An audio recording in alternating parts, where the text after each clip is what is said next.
वो खातून मौजूद हैं जिनके देवरों ने बाकायदा नाजुक अज़ा पर तशद्दुद किया।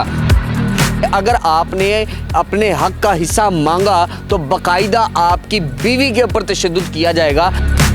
24 की रात उन्होंने दीवारें फैलांगी और आते मुझे और मेरे बच्चों को मारना शुरू कर दिया।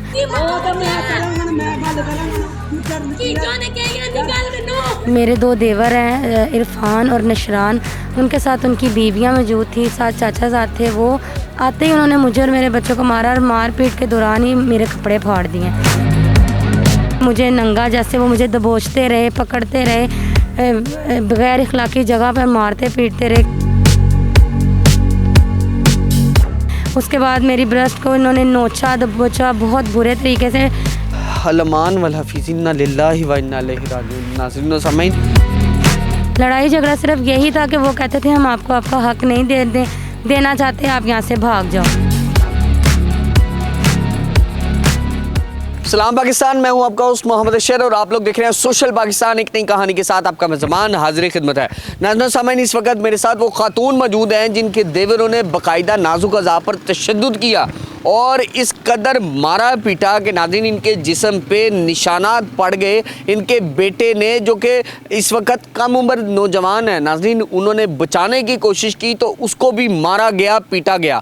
मामला क्या है? मामला सिर्फ़ और सिर्फ अपनी विरासत का है, जो कि इनके खामन अपने भाइयों से अपनी विरासत मांगते हैं, जिसके ऊपर वो काबिज़ होकर बैठे हैं और फ़िरौन बन चुके हैं। और वो ये कहते हैं कि अगर आपने अपने हक़ का हिस्सा मांगा तो बाकायदा आपकी बीवी के ऊपर तशद्दुद किया जाएगा। देवरों की ये तशद्दुद बरी दास्तान जो है ये क्यों रकम होती है और कितने लोग जो हैं इसमें मुलव्वस थे, तमाम तर तफसीलात जो है वो जानने की कोशिश करते हैं और इनसे पूछते हैं कि वाक़या हुआ क्या, रूनुमा क्या हुआ, तमाम तर तफसीलात जानते हैं। अस्सलाम वालेकुम मैम, कैसी हैं आप? खैरियत से? वालेकुम अस्सलाम। मैम, सबसे पहले तो इंतहाई अफसोस है और जिस तरह का वाक़या जो है बताया जा रहा है, इसके बाद कान खड़े हो जाते हैं, रोंगटे खड़े हो जाते हैं और इंसान जो है वो शायद डूब मर जाता है कि मैं इस मुआशरे का हिस्सा हूँ जहाँ पे एक खातून के ऊपर तशद्दुद किया जाएगा। नहाती खातून है और एक जत्थे की सूरत में जो है वो तशद्दुद किया जाएगा। मामला बना क्या? मेरा उनके साथ कोई ज़ाती रंजिश नहीं थी, ना ही मेरा उनके साथ कोई लड़ाई झगड़ा था।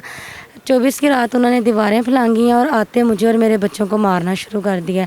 मेरे 2 देवर हैं, इरफान और नशरान, उनके साथ उनकी बीवियां मौजूद थी, साथ चाचा साथ थे। वो आते ही उन्होंने मुझे और मेरे बच्चों को मारा और मारपीट के दौरान ही मेरे कपड़े फाड़ दिए। जब मुझे कपड़े फाड़ दिए? जी, जब मुझे कितने लोगों ने कपड़े फाड़े? 5 से 6 लोग थे। उन्हीं के सामने उन्होंने मेरे कपड़े फाड़े, मुझे बिल्कुल नंगा बराना कर दिया। और मेरा 14 साल जो बेटा है अली हसन, वो मेरे ऊपर चारे वाली, पट्ठे वाली, इस तरह की चादरें और इस तरह की चीज़ें देके मुझे ढांपने की कोशिश कर रहा था।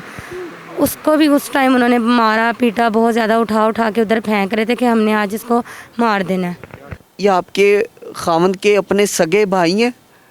जी भाई, ये मेरे उनका खून है? जी, ये उनके सगे छोटे भाई हैं।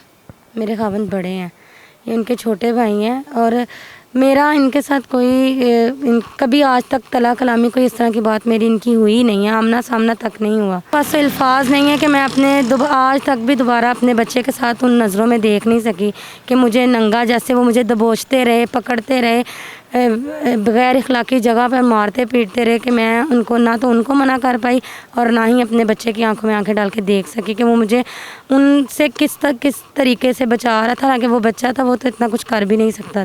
उसके बाद मेरी ब्रेस्ट को इन्होंने नोचा दबोचा बहुत बुरे तरीके से। मेडिकल में और तस्वीर जो हैं वो सारी मौजूद हैं, जो कि हॉस्पिटल और थाना वालों को दी थी, लेकिन उन्होंने। क्या आपके खामन के सगे भाइयों ने नोचा आपका जिस्म? जी, सगे भाई हैं दोनों।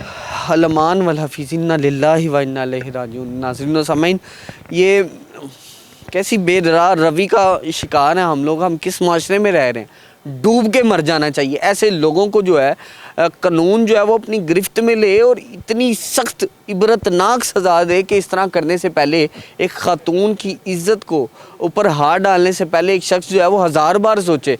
और CCD जैसे फ़ाल इदारे की मौजूदगी जो है, मैं उनसे अपील करता हूँ कि खुदारा ऐसे दरिंदों को पकड़ें और फौरी तौर पे उनको करार वाक़ई सज़ा दी जाए। क्या डंडे सोटों का भी इस्तेमाल किया गया तशद्दुद के लिए? जी, ये उनके जो दोनों मेरे देवर हैं उनके और जो चाचा जी हैं उनके हाथ में था। सोटे थे जो कि मेरे पाँव पे, ये पिंडलियों पे मारे थे और उसी वजह से जब मैं गिरी हूँ तो गिरी को इस तरह खींच के जब उठाया तो फ्रंट से मेरे सारे कपड़े उनके हाथ में चले गए। इनकी दोनों बीवियाँ थी, 4 लोग ये थे, एक चाचा जी थे और मेरी नंदें थी। वो पास खड़ी थी, ना तो वो बचा रही थी और बल्कि उनको हल्लाशेरी दे रही थी इस बात पे। और इसी तरह इन्होंने जब हजूम पे के तौर पे हम पे हमला किया, हमारे पास उस टाइम कोई नहीं था क्योंकि मेरे शौहर लाहौर है, वो इधर मजदूरी करते हैं, मेहनत करते हैं, वो रोज़ाना वहाँ पे जा नहीं सकते। उस वक़्त हम लोग अपने घर में अकेले थे। करीबन ये 1 से 1.5 घंटा इस तरह करते रहे हैं। 1.5 घंटा मुसलसल तशद्दुद का निशाना बनाते? जी, वो मेरा बच्चा जब हम लोग निकले हैं तो पहले आते इन्होंने गाली गलौज शुरू की है, ऐसे ही हाथों पर की है, करते कराते फिर इन्होंने मेरे बच्चों बात क्या बनी कि ये बात यहाँ तक आ पहुँची? लड़ाई झगड़ा हमारा इनका कभी नहीं हुआ, कभी बात भी आपकी तलक कलामी, कोई ज़ाती रंजिश, कोई ऐसी नंद जो आपको अच्छी ना लगती हो या आप उसे अच्छी ना लगती हो? 6 बहन भाई हैं और 6 के 6 शादीशुदा, सब अपने घरों वाले हैं। कभी इस तरह का काम एक जगह इकट्ठा रिहाइश या कुछ हुआ ही नहीं कि हमारे दरमियान कोई लड़ाई झगड़ा होता। लड़ाई झगड़ा सिर्फ यही था कि वो कहते थे हम आपको आपका हक नहीं देना चाहते, आप यहाँ से भाग जाओ। कौन सा हक का तकाजा आप करती थी? आप तकाजा करती थी या फिर तकाजा कोई और कर रहा था? नहीं, मेरा तो कोई तकाजा ही नहीं है। मेरे वालिदैन, मैं अपने माँ बाप की बेटी हूँ, मेरा वहाँ पे कोई हक बनता ही नहीं है। जो मेरे शौहर हैं उनका और उनके भाइयों का अपने वालिद साहब की विरासत में से जो भी हकीकी और शरई कानूनी हक था वो उन्होंने मांगा था। और अगर उन्होंने भाई बड़े हैं? जो इमरान के भाई हैं, मेरे शौहर के जो छोटे भाई हैं जिन्होंने मुझ पर तशद्दुद किया, ये इनका आपसी मामला था, इसमें मेरा कोई अमल दखल नहीं है। मेरा शौहर है मजाजी खुदा है, वो मुझे जहाँ रखेगा मैं उन्हें वहीं पे रहना है। अगर वो मुझे लाहौर रखते हैं या मुझे अपने आबाई गांव रखते हैं तो मैंने वहीं पे अपने बच्चों को लेकर रहना है। अब मैं उनको वहाँ पे या उनके साथ नाफरमानी तो कर नहीं सकती थी। जब ये आए हैं ललकारे मारते हुए, इन्होंने मुझे और मेरे बच्चों को मारा है, तो इनके मुंह में एक ही अल्फाज थे, हम तुम्हें आज तुम्हारी मंजिल मकसूद तक पहुँचा के छोड़ेंगे। जैसे जैसे जो बच्चा आगे आता आपको मारना चाहते थे? जी, असल कहते भी यही थे और जिस तरह उन्होंने तशद्दुद करके मारा था, मुझे हिट्स किए, ठुड्डे मारे, इस तरह की चीज़ें, उससे तो बस अल्लाह ताला की तरफ से थी जो बच गई। अल्लाह ताला ने मेरे बच्चों की वजह से जो ज़िंदगी थी मेरी रह गई। काफ़ी टाइम तो मुझे अगर आपको मारना होता तो ये नज़ेबा हरकतों सकनात क्यों करते रहे फिर? ये या वो जानते हैं या उनका खुदा जानता है कि उन्होंने मेरी किरदार कशी करने की कोशिश की है, क्योंकि जैसे ही लोगों ने उनको कहा कि तुम लोग उसके साथ या उसके बच्चों के साथ ज़्यादती करते हो तो वो इन कामों पे उतर आए। कहीं ना कहीं वो कहते हैं, ये इल्ज़ाम भी आप पे लग रहा है कि हम लोग तो हिस्सा देना चाहते हैं, ये ववेला मचाने की कोशिश कर रही है खातून जो है वो मीडिया के ऊपर आके हमें बदनाम करने की कोशिश कर रही है, हम पे गलत इल्ज़ामात लगा रही है। इसमें कितनी सदाकत है और आप क्या कहती हैं इसमें?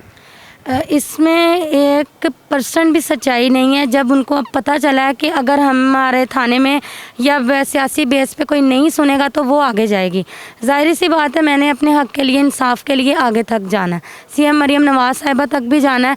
जब उनको ये चीज़ें नज़र आई हैं कि ये सोशल मीडिया से रब्ता कर रही है तो उन्होंने मेरी किरदार कशी करना शुरू किया है कि शायद अब इसको नफ्सियाती टॉर्चर करने पे जो है ना, ये इस कामों से बाज आ जाएगी और हमारा नाम बाहर प्लेस नहीं करेगी। तशद्दुद का मामला, विरासत का, कितनी दफ़ा आपके साथ ये तशद्दुद हो चुका है अब तक?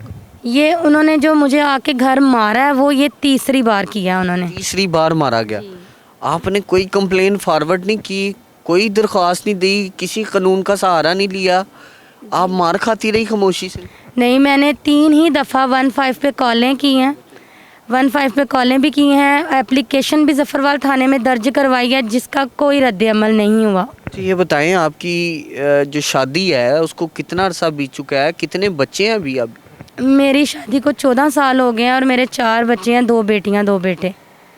अभी आपको घर से निकाल दिया गया? हाँ जी, उन्होंने जो है ना, इसी तरह निकालने की वजूहत यही है कि डरा धमका रहे हैं, हरास कर रहे हैं कि यहाँ से निकल जाओ नहीं तो रातों रात तुम लोगों को मार देंगे। अभी आप फुटपाथ पे सो रही हैं? हाँ जी, बच्चों को लेके? जी। इस कदर शदीद सर्दी के अंदर कैसे गुजारा कर रही हैं? इसी तरह बाहर बच्चों को लेके कभी उधर दर बदर। मैं यही चाहती हूँ कि इस तरह के जो इन्होंने मेरे साथ हरकत की हैं मेरी इज़्ज़त के साथ, इन जैसों को, ज़ालिमों को चौंक में लटका के इनको सख्त से सख्त सज़ा दी जाए, क्योंकि इनकी इन हरकत की वजह से जो है ना, मैं अपने बच्चों के, अपने यंग बेटा 14 साल का है, वो बड़ा हो चुका है, मैं दोबारा आज तक उससे आंखों में आंखें डाल के बात नहीं कर सकी या किसी बात पे उससे तस्करा नहीं कर सकी कि बेटा क्या बना हमारे साथ। तो मेरी यही अपील है कि इनके साथ वही कुछ हो जो इन्होंने किया है। नाज़रीन सामाईन, जिस तरह के आप जानते हैं कि इस वक्त ये खातून जो है मरियम नवाज साहिबा के आगे इल्तिजा करती हैं और इंसाफ की दुहाइयाँ दे रही हैं। कहती हैं मैंने कोई दफ्तर नहीं छोड़ा जहाँ पे मैं जाके हाथ ना जोड़े हूँ और ये अपील ना की हो कि खुदारा इन दरिंदों को रोका जाए, इनको लगाम डालने वाला क्या कोई शख्स मौजूद नहीं है पूरे पंजाब के अंदर। नाज़रीन सामाईन, ये बार बार अपील करती हैं कि खुदारा एक औरत के साथ अगर इस तरह का मामला है और उसके तहफ़्फ़ुज़ की रखवाली करने वाला कोई नहीं है तो मैं अपने आप को बेयारो मददगार समझती हूँ, मगर सुपर सीएम से दरख्वास्त करती हूँ कि खुदारा मेरी इस बात पे फौरी नोटिस लिया जाए और उसके बाद इस तरह के लोगों को चौंक में लटका कर फांसी दी जाए ताकि वो इबरत का निशान बन सके। मुझे आज के प्रोग्राम से दीजिए इजाज़त, मुलाकात करूँगा अगले प्रोग्राम में। अल्लाह ने के बाद।